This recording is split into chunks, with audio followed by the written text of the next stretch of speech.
guys, how are you? I'm Esther and I will be sharing with you my book haul. So over the last few months I collected a lot of books. Unfortunately, the amount of books that I read is like abysmal, like zero. I have started one of them, but I haven't finished them. But that doesn't stop me from buying lots and lots of books. I do obviously want to read them all, but I just get so distracted by the internet, by YouTube, by Netflix. I follow K-pop, so that's like a huge hole that I fall into. And plus I have sort of a life. I sort of have to leave my room, and yeah, I don't read the books. So I just want to share with you the ones that I picked up. So the first two books that I picked up were for free actually at a local community page. I saw someone was giving away some of her books from her book collection. So I got from her Wicked, which I think I've read before, but I don't really remember it at all. So I'm excited to one day read this. I also picked up Truly Madly Guilty by Liane Moriarty, who wrote Big Little Lies, which, you know, first season of Big Little Lies, mwah, like amazing. And I just finished the second season of Big Little Lies, and I thought that was not as good. Like, Meryl Streep was, you know, a good actor, but I don't think she was challenged at all in that role. And the only character that I thought stood out was Renata. Everyone else was just sort of cruising along in guilt, and yeah, not much happened. Then next I went overseas. So in Greece, in Santorini, there was a little bookshop called Atlantis that you sort of like walk down the stairs to get into, and it's like this beautiful little bookstore. It's got like all these beautiful hardcover books, and you know, like very, I don't mean romantic as in like lovey-dovey, I mean like romantic as in the aesthetic books. So it's not like, you know, all top 50 or top 100 books. It's like, you know, sonnets and like poetry and like myths and legends. So what I got from Atlantis was two books. I got Mythos, which is by Stephen Fry, and it's about Greek myths and legends. So he just pretty much tells the story of how all the Greek gods and stuff, how they came to be, what the myths are, in sort of like a funny way, and like a way that it's very easy to digest, because it's like a funny sort of story because it's Stephen Fry wrote it. As you can see, I'm up to about here, so I'm like nearly at the end. I'm like more than a quarter. I've got less than a quarter of a way to go, I should say. This bookmark is from Atlantis, so this is sort of what the store looks like, but it looks way better in person. And I also got this one, Desire by Haruki Murakami. I think I bought it because it wasn't that expensive. Let me see. It was €6, which means it was $14.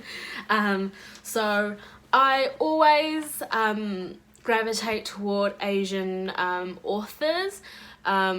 Something, because I just feel like I instantly identify them with them, and I want to know what they've written.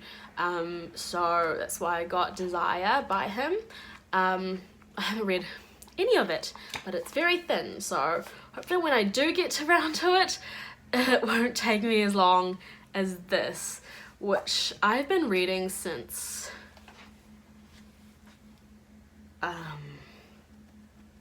probably the train ride back to New Zealand, from London to now. And so the train ride to the airport, to get to the plane back to New Zealand. So I've been reading this for about a month. and I haven't opened it since I came back home. So when I was coming back home, I was in Gatwick Airport waiting for my plane, and I went to a WH Smith, and they were having a buy one get one half price on some selected books, and they were way cheaper than what they'd be in New Zealand. Like I think most books are like, they were like £9, which is what, $18 New Zealand. And yeah, so to buy one and then get one half price, I thought that was a good deal. So I bought 4 books. The first pair I bought was Why I'm No Longer Talking to White People, about race. And then also An American Marriage. And I got this basically because it says Moving by Barack Obama, and I really like Barack Obama. So anything that he thinks is good, I really want to get into as well. I read Michelle's autobiography, Becoming, and it's so good. You know, she makes Barack sound very, you know, intellectual, very compassionate and worried about, you know, how to make America a better place to live. And that's something that I think is very admirable, and that is what I think the leader of a country should be. But, you know, this is a book haul. I'm not going to start talking about American politics right now. And the other pair of books that I bought are by Yuval Noah Harari, you know, the Sapiens and the Homo Deus books. I would show them to you, but they're currently my little stand that I've propped my phone on to record this. So it's a little bit out of action. I've actually already sort of read half of Sapiens. I borrowed it out as an audiobook from the library, but because it's quite like chunky and I only listened to it when I was coming to and from work, I only got like halfway before I returned it. So I technically know like half of the book, and I thought it was really interesting. So once I get around to reading that again, I'm sure I'm gonna find it just as interesting. And then after that, I went to a book fair. It was this book fair at a high school, and it was for the Red Cross, and the books were all like $2 or $3, and I was really keen to jump in on that. And what I noticed a lot in London was that everybody read when they're on the trains, when they're in the tube, when they're waiting for something, they're all reading. In New Zealand, what you see is a lot of people, you know, listening to music or watching something on their phones. But I was really inspired by how people in London were all reading. When I arrived at London, I was sitting across from this couple on the train who I think had just reunited, and they'd been reading the same book, and they were like going, oh, you know, have you reached this part yet? Like, has this character come in yet? And they were like talking about how, or what they thought of the story so far. And I thought that was really cute. Like, anyway, really for me, do I see young people, especially a couple, discussing a book. So I thought that was really cute, and even though I don't have a boyfriend, I still want to read. I used to be a really big bookworm, and I just gave up once I got broadband internet pretty much.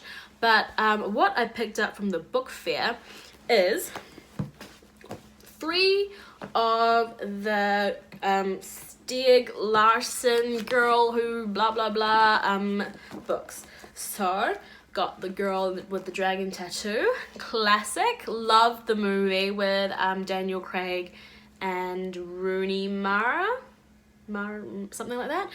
Mara Rooney, I don't know.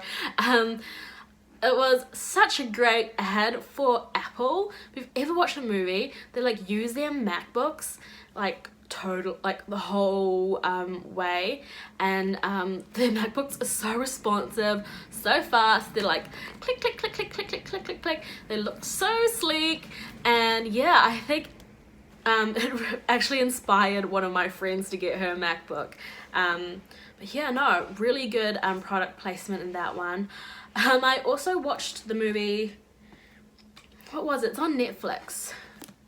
I'm not sure. I watched the one on Netflix which has the girl who plays Queen Elizabeth in The Crown right now, and she's like fighting against her sister. Watched that one, and I wasn't as drawn in by that one as I was for The Girl with the Dragon Tattoo with Daniel Craig and Rooney Mara. Sorry, I'm just gonna get a book that I dropped. So yeah, I've got The Girl with the Dragon Tattoo, I have The Girl Who Kicked the Hornet's Nest, I have The Girl in the Spider's Web. I think the only one that I'm missing is The Girl Who Played with Fire. Yeah.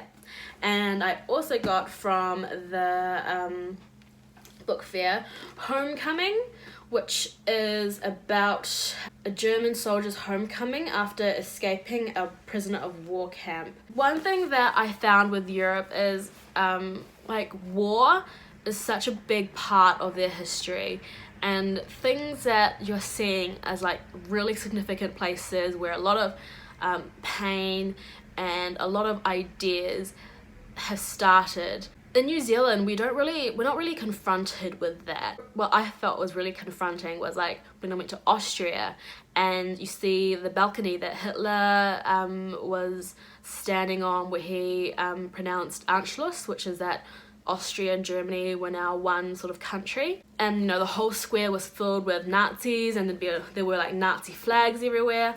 Like, it's crazy for me to feel that like only, what, 60 years ago that was what's happening, and all these deaths, all of this pain, just because of ideas and human ideas not coexisting.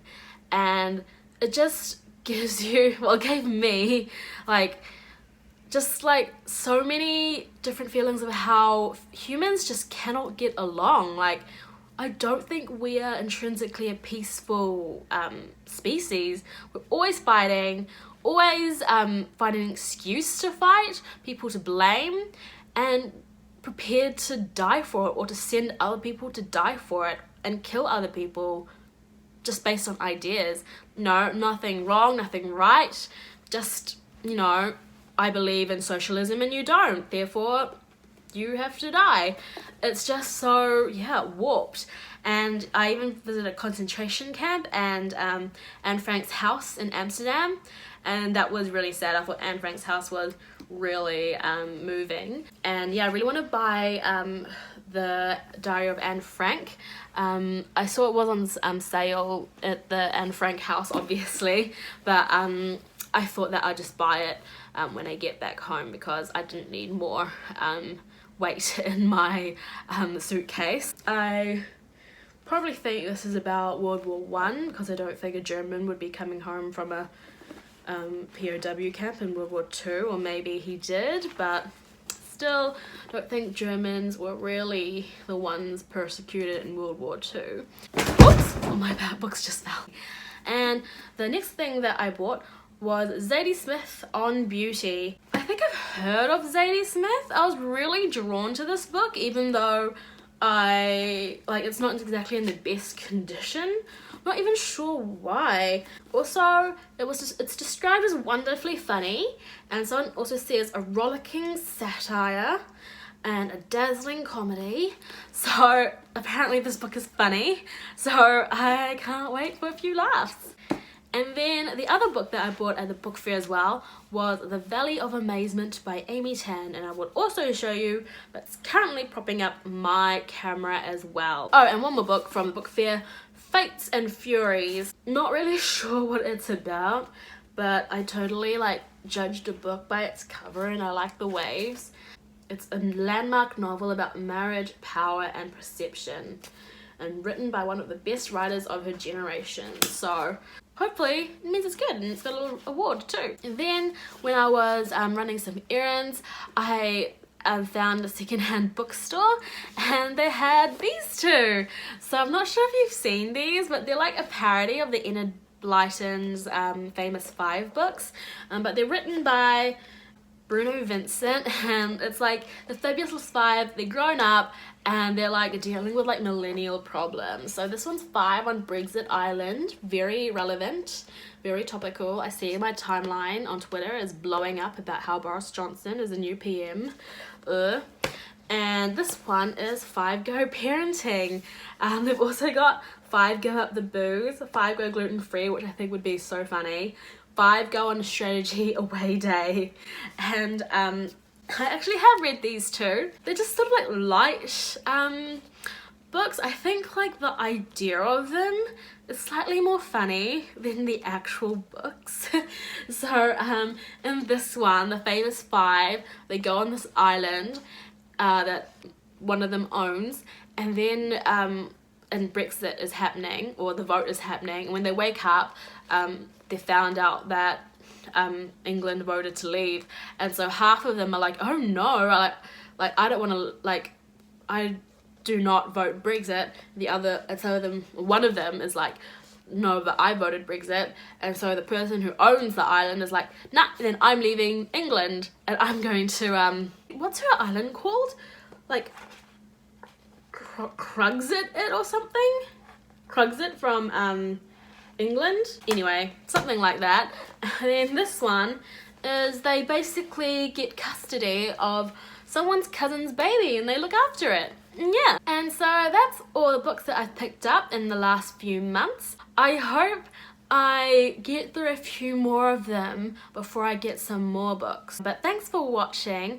Let me know if you've read any of these books and what you thought of them. I'd really like to know, especially since I think it'd really encourage me to actually read them. And you can follow me at Miss Esther Z on Instagram, and also write a blog, MissEstherZ.com. Until next time, bye! Hello, it's me again. I totally forgot about 2 other books that I picked up. My local public library was having a sale on their books, and one of them was Not That Kind of Girl. It was 50 cents by Lena Dunham, the writer of Girls. I'm not really a big fan of Lena Dunham, but I know there was a lot of controversy about this book, especially about her potentially molesting her sister. And Lena Dunham is sort of like white girl privilege central, so sort of interested to see her perception and if this book endears me to her at all. And this one is called Beijing Bastard because it was written by an Asian. No, as I said, I'm really interested in Asian authors. I think their like style of writing and the perceptions that they bring to books are, you know, very different from Western authors, and also because I support Asian authors. And this one, I believe, is about, I think it's an autobiography. Oh, it's a memoir. It even says memoir. So yeah, definitely interested to see or read